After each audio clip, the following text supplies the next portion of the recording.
제가 맥주절을 놓고 오랫동안 기도하면서 하나님 말씀을 주십시오라고 기도할 때 이 아하방에 관해서 말씀을 주셨어요. 그래서 이 아하방에 대해서 말씀을 전하려고 하는데요. 이 아하방은요, 이스라엘이 원래 한 나라였는데 솔로몬 왕 이후로 나라가 둘로 나눠지잖아요, 그죠? 그래서 북이스라엘 왕국, 남유다 왕국으로 나눠지는데 거의 왕들이 한 40여 명 이상 됐어요. 합치면 40명 이상 됐는데 그 중에 가장 악한 왕이 누구냐면 이 아합 왕입니다. 그래서 주로 선한 왕을 이야기할 때는 다윗의 길로 이렇게 표현을 하고요, 악한 왕을 이야기할 때는 아합의 길로 이렇게 말합니다. 그러니까 성경에서 사무엘상하, 역대상하, 열왕기상하 이렇게요, 성경에 너무 많은 분량 속에서 이 아합이 계속해서 아합의 이름이 나와요. 왜냐하면 악한 왕을 이야기할 때 아합을 이야기해야 되니까. 사실 중요한 건 사람의 이름을 남기는 게 중요한데 악한 이름으로 남으면 안 되잖아요, 그죠? 근데 이 아합은 악한 이름 그 자체로 남은 왕이었다는 거예요. 그럼 도대체 우리는 일반적으로 생각하면 워낙 많이 죄도 짓고 악습도 행하고 불순종도 행해서 양심이 파괴가 돼가지고 얼마나 악한 일을 행하기에 하나님도 모르고 하나님의 은혜도 모르고 하나님의 축복도 모르고 하나님의 역사도 모르기에 이런 악한 왕이 되지 않았나, 이런 일반적인 착각을 좀 할 수가 있어요. 근데요, 오늘 본문 말씀만 보더라도 어떤 내용이냐면요, 북이스라엘의, 즉 북이스라엘의 7대 왕이 아합 왕이거든요. 7대 왕인 아합이 왕으로 있을 때, 자, 한번 지도를 볼까요? 저 북이스라엘 보이죠? 오른쪽에 아람 보이죠? 밑에 암몬 보이죠? 모압, 남유다, 블레셋, 에돔, 저렇게 나라들이 다 있었다는 거예요. 근데 저 아람이라는, 이제 지우도 돼요, 저 아람이라는 나라에 벤하닷이라는 황제가 있어요. 그러니까 아람 지역을 다 통일한 벤하닷이라는 황제가 있는데 32명의 왕과 함께 북이스라엘을 쳐들어왔어요. 근데 북이스라엘은 병력이 한 7,000명 정도밖에 안 됐어요. 많아도 8,000명. 근데 뭐 어마어마하게 병력의 수를 이야기 안 할 정도로 너무 많은 병력이 쳐들어온 거야. 그러니까 당연히 아합 왕은 항복을 했어요. 근데 항복의 조건이 뭐냐면, 베나닷 왕의 황제가 항복의 조건은 은금도 다 내 것이고 네 아내도 내 것이고 내 자녀도 내 것이고 너의 아름다운 모든 것도 내 것이다. 뿐만 아니라 내 신하들의 은금도 자녀도 아내도 아름다운 모든 것도 다 내 것이다. 이게 이제 항복의 조건으로 받아주겠다는 거예요. 그러니까요, 아합도 아합이지만 아합의 대신들 모든 사람들이 이 전쟁을 해서 지도 죽는 거고, 또 지면 어떻게 된다고요? 모든 걸 다 빼앗기는 거야. 그래요, 이거는 그냥 이래 주거나 저래 주거나 항거하다가 죽자 하고 항거를 이제 결심을 해요. 근데 항거를 결심한다고 전쟁에서 이길 수 있을까요? 이길 수가 없죠. 그때 하나님의 선지자가 나타나셔서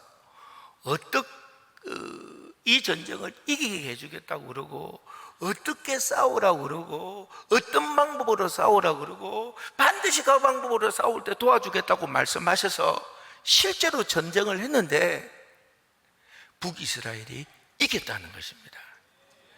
기적적으로 이겼다는 겁니다. 그 다음에 이 선지자가 말하기를 이게 하나님의 은혜로 이기게 했는데 이게 이 전쟁이 이걸로 끝이 아니라는 거예요. 다음에 또 아람이 쳐들어온다는 거예요. 잘 준비해서, 잘 대비해서 이제 전쟁을 준비해라 그랬는데 실제로 그 다음에 또 아람이 쳐들어온 거예요. 그래서 하나님이 도와주셔서 성경의 말씀에 보면 이스라엘의 병력들은 염소 적은 2대 같고, 그 다음에 상대방 아람의 군대는요 온 들판에 가득하였더라. 이렇게 된 게 하나님이 도와주셔서 그 전쟁에서요 10만 명을 죽이고요, 보병 10만 명을 죽이고, 그리고 도망간 자들이 성 위에 있었는데 성 위에 있는 그들을 12,000명을 그냥 성이 깔아뭉개져서 죽게 만들므로 말미암아 그 전쟁에서 승리하게 했다는 거예요. 오직 누구의 은혜라? 하나님의 은혜라는 거예요. 그러면 아합 왕이 하나님의 이런 은혜를 입으면 어쨌든지 감사해서, 감격해서, 고마워서 하나님으로 인하여 살다가 하나님께 영광 올려드리는 인생을 살았더라, 이래야 되잖아요. 근데 그러질 않아요. 그러질 않습니다. 나봇의 포도원을요 이세벨이 거짓 증거를 세워서 빼앗아요. 근데도 불구하고 잘못된 빼앗음에도 불구하고 그냥 자기가 빼앗고 싶어서 내버려 두고요 3년 뒤에 길르앗 라못을 치거든요. 길르앗 라못을 치는데 그 길르앗 라못을 칠 때 남유다 왕국하고 연합하고 동맹해서 치지만 그곳에서 죽고 말았다는 거예요. 저는 하나님께서 이 말씀을 통해서 왜 맥주 감사주일 때 이 말씀을 증거하라고 하는지 그걸 알아보기 위해서 성경을 많이 보니까 하나님께서 이 맥주절을 통해서 이 말씀을 증거하라는 내용이 하나가 딱 나와요. 그게 뭐냐면 사실 아합 왕은요 이스라엘의 7대 왕인데 이 이스라엘이 말입니다, 왕이 첫째가 누구였냐면 여로보암 왕이었거든요. 여로보암 왕인데 그때 그 사람이 하나님 앞에 죄를 많이 범죄함으로 말미암아 어떻게 됐다고요? 그 집안이 다 뭉개지고 다른 집안이 왕이 됐거든요. 즉 이스라엘의 북이스라엘의 왕들은 대부분은 반란에 의해서 왕이 세워졌다 이 말이에요. 그리고 이 아합 왕의 아버지인 오므리 때 왕이 된 반란으로 왕이 되고요, 그리고 그 왕위를 아합에게 물려주고 또 아합이 그 아들 아하시에게 물려줬거든요. 그러니까 이렇게 왕위를 물려준 케이스는 이들밖에 없을 정도로 북이스라엘에는 반란과 반역과 쿠데타가 계속해서 일어났어요. 그러다 보니까 이 아합 왕도 자기가 왕위에 올라가 보니까 주변 나라에 의해서 자기 세력이 너무 작은 거야. 그러니까 7,000명이라고 그러잖아요, 군대가. 그러니까 언제 주변에서 쳐들어와더라도 상대에서 이길 수가 없는 거예요. 그러니까 자기 군대 세력을 늘려야 돼요, 안 늘려야 돼요? 늘려야 되는데 이 군인의 숫자를 늘리는 게 상당히 빠른 시간에 늘리는 게 쉽지가 않거든요. 그러니 빨리 늘리고 싶은데 아무리 생각해도 빨리 늘릴 수 있는 방법이 없는 거야. 그래서 이게 아합이 생각해낸 게 쉽게 안 되니, 내 힘으로 안 되니 동맹을 맺어서 군인의 수를 늘려야 되겠다. 즉 우리나라가 아니라도 다른 나라의 병력과 연합을 해서 힘을 키워야 되겠다. 그리고요 페니케아입니다. 지금 레바논이죠. 시돈이라고 하고 두로라고 합니다. 그쪽 제사 에빠의 제사장의 딸과 동맹을 맺습니다. 혈연 동맹을 맺어서 실제로 그들의 병력과 자기들의 병력의 숫자를 늘려서 나라를 강하게 하려고 했다는 거예요. 근데 시돈 측에서는 왜 이 동맹의 협상에 응해 줬냐면 딴 게 아니라 그들은 혈연 동맹을 맺되 그들이 요구한 게 있는데, 이들은 바알과 아사라를 믿는 제사장이 그 나라를 통치했거든요. 그러니까 바알과 아세라 신을 이스라엘의 주신으로 해달라. 그러면 우리가 연합하고 동맹하고 혈연 동맹까지 맺어주겠다, 이렇게 요구를 한 거예요.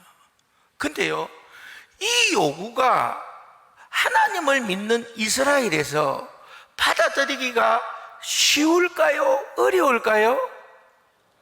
어려워야 되잖아요. 사실 불교 믿는 사람이 기독교 믿기가 어렵고, 또 가톨릭 믿는 사람이 기독교 믿기가 어렵고, 유교 믿는 사람이 기독교 믿기가 상당히 어렵잖아요. 그죠? 이게 제사 문제 때문에 하나님을 만나고도 하나님을 떠나는 사람들이 있는데, 우리가 신앙생활하면 그렇잖아요. 근데 하나님을 믿는 이스라엘이 바알과 아세라를 믿는다? 쉬울까요? 어려울까요? 우리는 굉장히 어려울 거라고 생각했는데 너무 쉽게 그것이 이루어졌어요. 아합왕이 그럼 그러자, 그리고 이스라엘의 주신으로 바알과 아세라를 삼았다는 겁니다. 아니, 이렇게 어떻게 쉬울 수가 있을까요? 그거는 북이스라엘과 남유다로 나뉠 때 북이스라엘의 여로보암 왕이 남유다도 자기 백성들이 가지 않게 하기 위해서 산당을 만들고요, 그 안에 금송아지를 만들고요, 제사장을 자기 마음대로 세우고요, 그리고 유월절 날짜를 옮기는 이런 짓을 행했지 않습니까? 이 우상을 만들었고요, 이 우상이요 북이스라엘의 곳곳에 산당이 세워지게 됐고요, 이런 산당 신앙이 돌아오면서부터 주변에 있는 여러 신앙이 돌아가가지고요, 북이스라엘이 그때 말만 하나님을 믿는 거지 여러 신앙이 들어와 있었다, 이 말이에요. 바알도 아세라의 신앙도 들어와 있었다는 거예요. 그래서 뭐 대수롭지 않게 아합이 누구를요? 바알과 아세라 신을 그들의 주신으로 섬기게 된 거다, 그 말이에요. 어려울 게 아무것도 없었어요. 예? 그리고요, 주신으로 섬기고 혈연 동맹을 이제 맺고 그들의 세력을 키워서, 그러나 어떻게 됐다고요? 아람이 공격해 올 때는 힘 한 번 쓸 수 없는 그런 상태에서 하나님의 도움으로 전쟁에 이기게 됐다는 거 아닙니까? 근데 전쟁에 이기고 나서 어떻게 하면 하나님의 은혜에 감사하나, 이런 거 생각 안 해요. 아합은 주변에 보니까 이렇게 전쟁에서 승리해서 나라가 부강하게 되고 이게 크게 됐다면, 내 성 주변이 막 이게 아름다워야 되는데 저 포도밭 때문에 속상하다, 이래가지고요 포도밭을 탈취해 가고, 또한 전쟁에서 이기나 기르할 나무옷을 찾지 못했다고 해서 그거 찾으러 갔다가 결국은 죽고 마는 거거든요. 여러분, 하나님은 오늘 이 아합을 통하여 우리에게 진짜로 말씀하고 싶어 하는 게 있는데, 그게 뭐냐면요, 아합이라는 사람은 하나님을 만나고 하나님의 은혜를 입고 하나님의 응답을 받고 하나님의 기적을 체험하고 하나님으로 인한 놀라운 은혜를 경험했는데도 불구하고, 그는 어떻게 하면 하나님의 은혜를 갚을까? 어떻게 하면 내 인생이 천국을 가게 할까? 어떻게 하면 내 백성이 하나님을 제대로 섬기게 할까? 여기에는 관심이 전혀 없었어요. 오직 그의 관심은 뭐냐면 이 세상에서 잘 먹고 잘 입고 평안하게 안락하게 살아가는가의 이상의 그의 삶의 목표는 없어. 오직 잘 먹고 잘 입고 편안하게 사는 데에만 목표가 있다 보니까 이가요, 하나님으로부터 그렇게 은혜를 입었는데도 불구하고 하나님께 감사하기는커녕 늘 자기가 필요한 곳만 쫓아 살다가 결국은 죽음으로 말미암아 가장 악한 왕이 되었다는 거거든요. 여러분, 하나님은 지금 우리 둔산제일교회 성도들에게 말씀하기를 원하는 게 뭐냐면요, 우리가 하나님을 만나달라면 하나님 만나주시잖아요. 또 하나님이 진짜 살아계세요, 진짜 도움 주세요 하면 도움 주시잖아요. 그리고 또 기도할 때 예수의 보혈의 피로 말미암아 내 죄가 사해졌음을 경험하게 되고요, 또 이 예수의 보혈의 피가 내만 구원하기 위한 것이 아니라 인류를 구원하기 위한 것임을 경험하게 해주잖아요.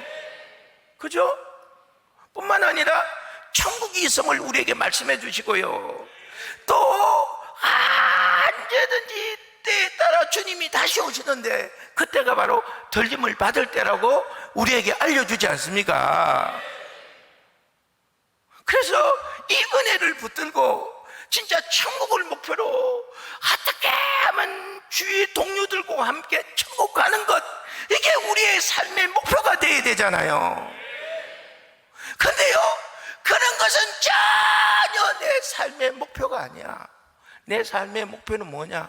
먹고 사는 거, 이거 잘 먹고 잘 입고 내 새끼들과 더불어 함께 잘 사는 거, 여기에 초점이 맞춰져서 오직 이것만 이루며 살려고 하는 자는 아무리 하나님이 은혜를 베풀어 주셔도, 아무리 하나님이 만나 주셔도, 아무리 하나님께서 그의 권능의 능력으로 그를 인도하더라도 결국은 그는 하나님을 모르는 자, 은혜를 갚을 줄 모르는 자, 지가 원하는 삶을 살다가 하나님이 가장 악하다고 하는 자의 인생의 결론으로 나게 된다는 거예요.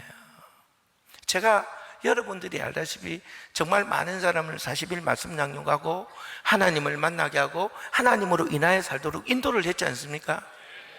근데요, 그들을 이렇게 쭉 바라볼 때 그들이 올 때 다 자기 문제로 오죠. 힘든 문제로 오죠. 고통의 문제로 오죠.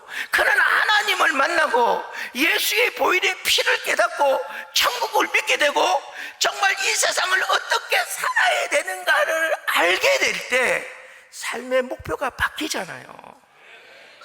그죠? 삶의 목표가 바뀌거든요. 근데 삶의 목표가 안 바뀌는 사람이 있어요. 오직 먹고 사는데 여기에만 목표를 두고 이것을 위해 살아가는 사람들이 있어요. 결국은 신앙생활 안 해요. 하나님의 결국은 원수된 삶의 결과만 오더라는 거예요.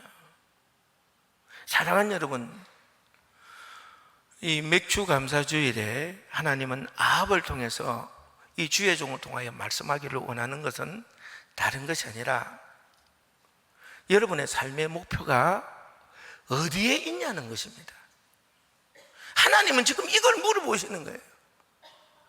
하나님을 만났습니까? 하나님이 진짜 살아계시고 우리 인생 가운데 역사한다는 것을 아십니까? 예수님이 내 죄를 위해 십자가에 죽으셨음을 믿습니까? 그게 우리의 모든 죄사함을 위해서도 죽으심을 믿습니까? 우리 인생이 마치게 될 때, 죽게 될 때 천국과 지옥이 우리 앞에 기다리고 있다는 걸 믿습니까? 그래서 진짜 내 삶의 목표가 천국이요, 그것을 위해 살아가야 된다는 걸 알고 있습니까? 그런데도 불구하고, 아는데도 불구하고 내 삶의 진정한 목표는 이 세상 것이고 먹고 사는 거에 초점이 맞춰진 분이 있습니까? 그렇다면 우리 하나님은 이 말씀을 통해서 진짜로 회개하고 돌아서라는 것입니다. 그렇지 않으면 말만 너는 이 자리에 있을 뿐이지 결국은 아합과 같은 인생의 말로를 맺게 될 것이라는 것입니다. 그러므로 여러분 천국을 목표로 하여 살아가시되 전도하며 살아가시기를 간절히 바라고요. 예배 성공하고 기도 성공하고 충성 성공하고 관계 성공하면서 성도에게 섬기고 배려하고 진짜 그러면서 살아서 하나님의 기쁨이 되길 바라고요. 하나님의 감사하는 사람들이 되길 바라고요. 하나님이 주목하는 사람들이 되길 바라고요. 하나님이 은혜를 계속해서 베풀어 주시는 복된 사람들 되기를 주님의 이름으로 축원합니다. 찬양하겠습니다.